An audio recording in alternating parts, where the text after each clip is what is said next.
Welcome to the Provider Autonomy podcast. My name is Dr. Caleb Masterson, and this is a podcast where we believe that all providers, pharmacists, PAs, nurse practitioners, MDs are leaders, and that we believe that those leaders are the best people to lead their practices. I'm joined today by Pastor Bobby Gourley, who is, been in ministry for how many years now?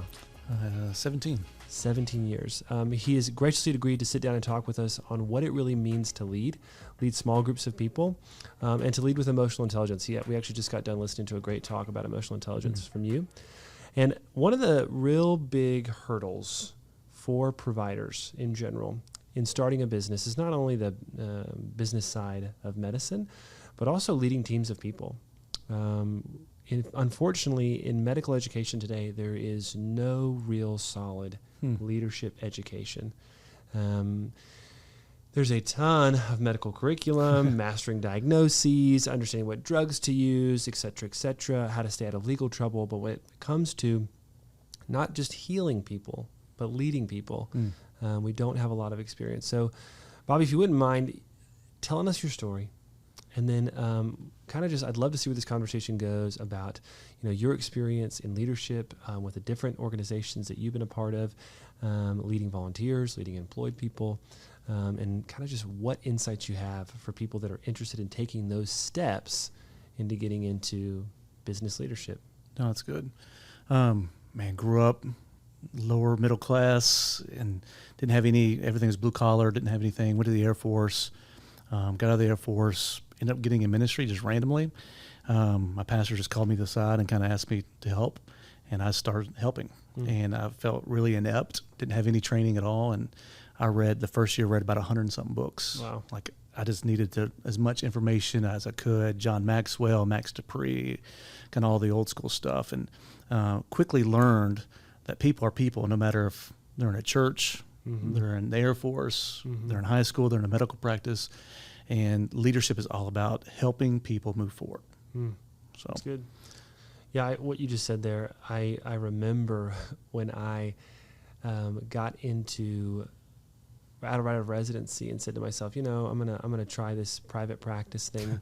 I've been the chief resident. I had some leadership positions in residency and medical school, so I know everything I need to know about leadership. And a friend of mine gave me a Patrick Lencioni book. Oh, yeah. And I was going on vacation. I was like, yeah, sure, I'll read this.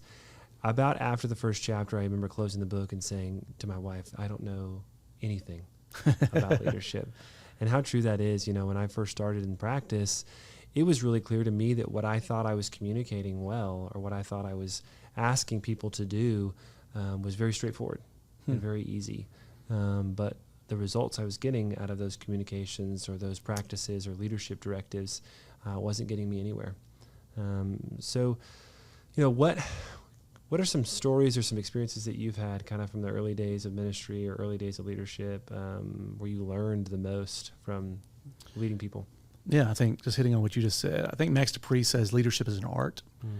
And what that means is every stroke is different for every person.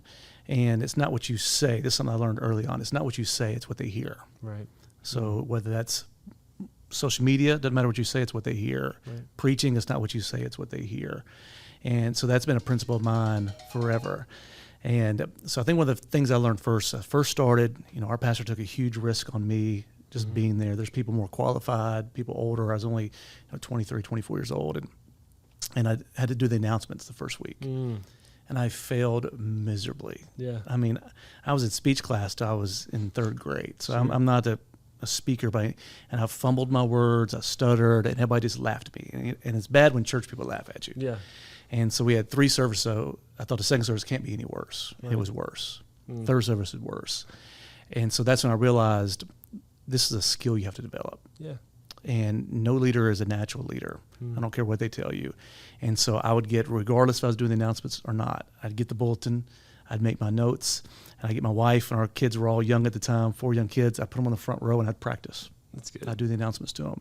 And so I still take that communication technique and everything. I'm gonna practice. I want to hone communication because, like you said, you can communicate something, but if it's not getting the results you want, it's probably not their fault. It's my fault. Yeah.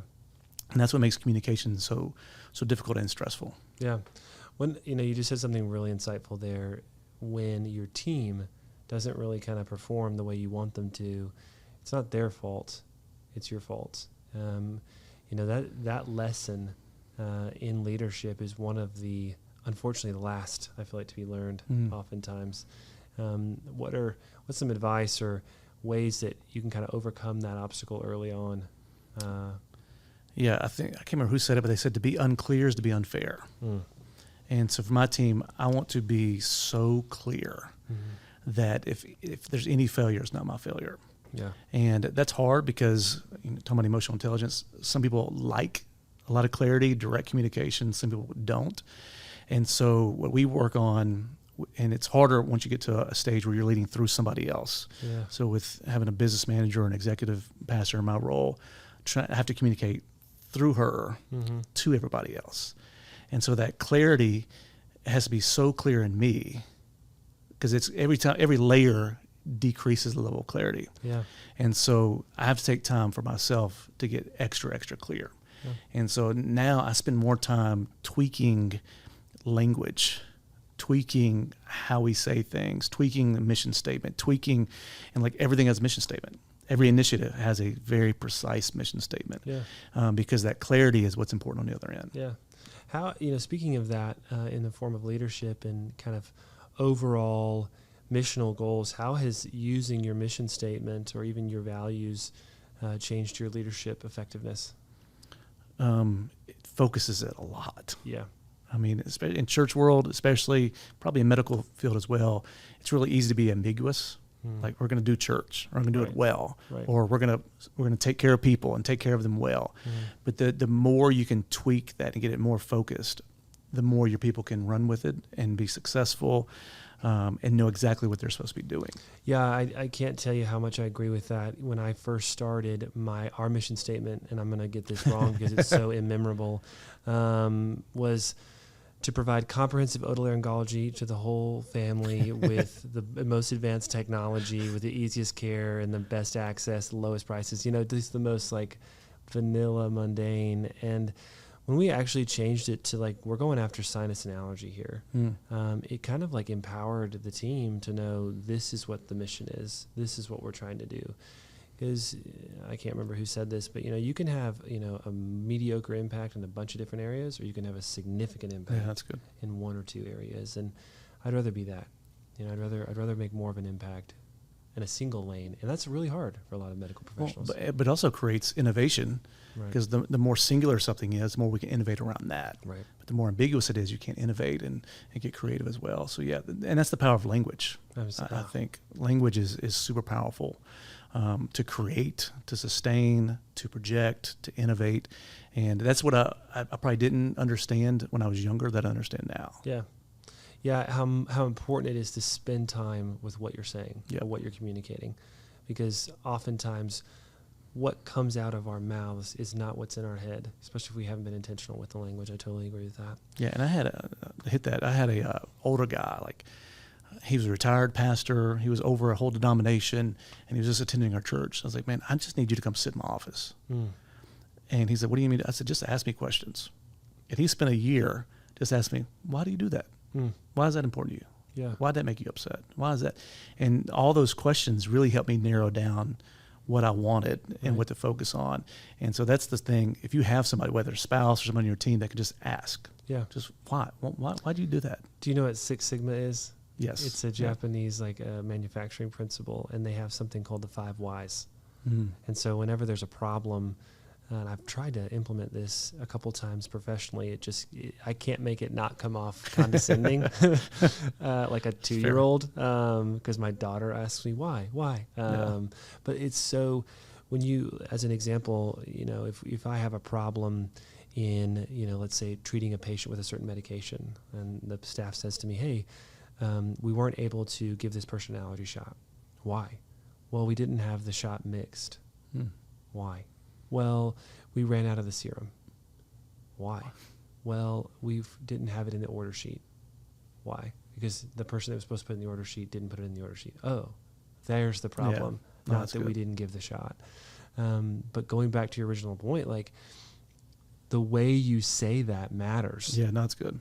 Because you may come to the conclusion, but the person feels like you treated them like a 4-year-old. That's right. And then they're already disenfranchised. But if you reverse that, though, where your team can ask you why, even better. It works the other way. So you're not solving a problem, you're creating the clarity that hopefully prevents the problem. Yeah. And so for me, that's what he had, because the rest of the staff were younger, so they're probably afraid to ask me why. But he was older. Right. He didn't need the job. He could care Like, less. So he was like, why? Yeah. Why are we focused on just on sinus and allergy? Why? Yeah. Why are we doing a coffee shop? And why? And so those questions create that clarity. So then it creates a language. So then now they can be more successful and run with what you want to run with. Yeah. Man, that's good. Now, a lot of probably people listening to this may not be in a ownership role of a practice or a managerial role, but they may have just graduated medical school or nurse practitioner school or pharmacy school, and they find themselves at an urgent care clinic, and there's 1 or 2 nurses working with them, or they find themselves at a Walmart or a Walgreens working in the pharmacy in the back, and they're leading these pharmacy techs, and they're just like, this is why I started the practice. We don't know why, but we know that we just don't like it. The culture is just not what we want. And it seems, as a medical provider, overwhelming to, where do I start with trying to kind of improve, my leadership, or is it my culture, or how can I kind of connect with these people? And what I like so much about what you said today about emotional intelligence is that which you perceive is all from what's going on underneath the surface. So this may take a little bit of time to unpack, but what would be your first bit of advice to somebody who finds themselves in a de facto leadership position because of their degree or title, and they just, the surface isn't what they want it to be, and they want to start to dig into beneath the surface to make a change for the better? Yeah, I mean, so I came into an existing church, had an existing staff with an existing culture that I immediately realized was not healthy. But you can't just say it's not healthy. Right. And so you have to seek to understand before you seek to be understood. Wow. And so I just wanted to understand why. And I heard this last week. Somebody said, don't move a fence until you know why somebody put it there. Wow. Right. So that could be a decision. That could be boundaries, values, language. Okay, why is that there? Again, back to the why question. But seek to understand first. So getting to know your team, getting to know their heart, getting to know their story. That's the culture. The culture is not what you put on the wall with your values. Right. It's the people that are there. And every person that comes in has that stuff beneath the surface. And if you're a new leader, they're not going to tell you that. Yeah. They're trying to make the surface level as beautiful, as awesome, as professional as it can be. But it's only a matter of time before that stuff seeps up. Absolutely. And so taking time individually. So one of the first things I did before I even moved to Florence, I'd come down once a week, and I would just take one of the staff members to lunch or coffee. And what's your story? Tell me about your kids. Tell me about your family. Tell me about this. What do you love? What do you hate? And I learned so much about them personally, but also about the culture. Because the culture is nothing more than a reflection of the leader. Yeah. Right. And so that's one of the things I've learned about myself is if you don't like your culture, it's probably you. Amen. And so it means it's time for me to work on me. So taking that time, seek to understand what's there, seek to understand them, and then you can start to help nurture that in them. And so, that's so good. I mean, and unfortunately, I really hope people listen to that, because I can't tell you how many times in medical school and residency, you hear advice like that, and the first emotion that washes over you is, who wants to get into all that stuff? But it's almost kind of like investments, right? You can invest in something like a stock or a mutual fund or whatever, and you may not see a big return, but you let that compound over time. Oh, that's good. It's really going to pay dividends. You still go out to lunch with people pretty routinely? Every week. Yeah. I usually have 2 appointments a day, coffee or lunch. What would you say, from a pragmatic standpoint, how much time did it take pouring into people over just good social community to where you got good information that you could make a change with? I think there's levels of that. I think the first level, that first kind of diagnosis was probably 3 or 4 months. Yeah. Because you come from an outside perspective for me, come into this new culture and you're kind of like, oh, wow, this is really awkward, or this is really strange. And you start hearing the stories of why, and that even makes it worse almost. And then you diagnose the culture or diagnose the team, and then you start working on, okay, where do we need to improve at? Right. And I remember we kind of made it through our transition. It's probably about the year mark, and I did this simple, let's look at ourselves. Let's look at our culture. Let's rate 1 to 10, and it was like friendliness of the church, and it was efficiency of systems and all these things. And I remember, I'll never forget it. Like our team put like 6 or 7 on friendliness. I was like, oh, that's pretty good. But I did it with my elders, my board, and it was like 9 and 10s. And I was like, well, why would y'all put that? And they said, well, you don't know what it was like before. And so they were comparing it to the older culture. Wow. But the younger team, the staff, had been in other churches, other cultures before. And so they were comparing it to those. Yeah. And so that's when I first realized, okay, internally we've moved it forward. But now we need to compare ourselves to somebody besides ourselves. Amen. And have a raise the standards kind of mantra we went with. Let's raise the standard of what could we be. Right. Yeah. I can't tell you how often we see that same in our own practice. We're trying to do something that's slightly different, right? We have a mission, we have vision, we have values, and we have this culture that we're trying to be, to use your words. And when people come in, I've had to have this conversation with management many times, and we don't expect people to be us immediately. Yeah, that's good. Right? We have to wait to be us to them. Yep. Because they're going to bring whatever they have with them. And yes, there's accountability, and yes, there are conversations that have to happen to encourage to do that. But assuming out of the gate that somebody that comes into your organization or somebody that you're leading is going to be what you want them to be is very kind of just a farce. I want to kind of hit on something that you were talking about there a little bit ago, and there's a lot of times we as leaders, and I don't know if will have an answer for this, but maybe a pastoral answer. In the medical profession, we find ourselves when we start to connect with people, especially our colleagues or our coworkers, we hear these stories from them, and they're just in it in life, if that makes sense. Like life's just really been hard. Yeah. And they've got a lot of stuff going on financially or relationally or with their kids. And we hear these stories, and it almost is like somebody that wants to be empathetic to it, we're just overwhelmed. Like, where do I even start? Yeah. I understand why you're behaving the way you are. Yeah. I get it. How do we, in a non-ministry setting, even if we are believers or not, start to just try to help repair the surface level effects of those type of kind of uncontrollable, out of circumstantial stuff that, gosh, we don't even know where to begin with. Yeah, I mean, I think that's being a good doctor. And so we explained it as the truth hurts. But if there's a relationship there, which I know it's hard to build a relationship now in medical world with patients, but if there's a relationship there, if I bring truth cuts. Right. So if I'm bringing truth to you and there's something beneath the surface that's bitterness or anger or trauma, like when you bring truth to that, it's going to hurt it. Right. But if there's a relationship there, when I bring truth, it doesn't feel like a weapon. It feels like a scalpel. And so trying to find ways to build that trust, that equity, those relationships, so I can bring truth that, hey, like, I saw how you responded the other day, and that's really unhealthy. Right. Can I help you take a step? Right. And that step may not be with me. Yeah. It may be with, a nurse practitioner, maybe with a counselor, maybe. And so we're real big on just take the next step. Yeah. Whatever that may be. Yeah.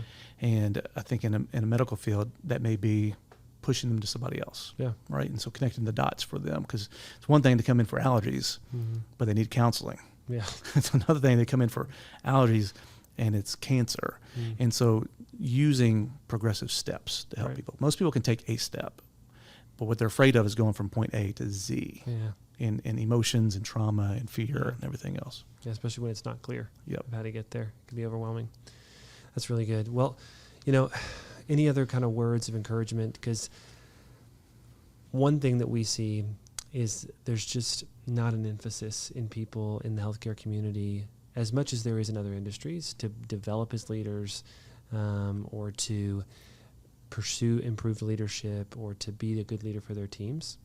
So any kind of words of encouragement you'd have for those watching or listening, either from great leaders you've had or from success stories that you've had, to really lean in to your own leadership development.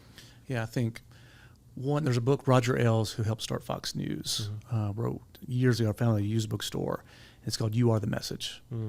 And I read it, and it was the best communication book I've ever read. And basically, he was doing consulting for Ronald Reagan and some other political leaders. And he said he'd go in and get a VHS, and he would turn a VHS on with no audio. And within 10 seconds, he could tell if they're a good communicator or not. Because then in a visual age, like the way you present yourself, your body movements, everything else is the message. And I think same way in leadership. It's not your business, it's not the service you provide. It's your leadership that builds it. Absolutely. And I think in probably the medical field, you jump in thinking, I'm just going to take care of patients, right? But how are they going to get there? Yeah. It's leadership. It's building a brand. It's building a business. It's building a team.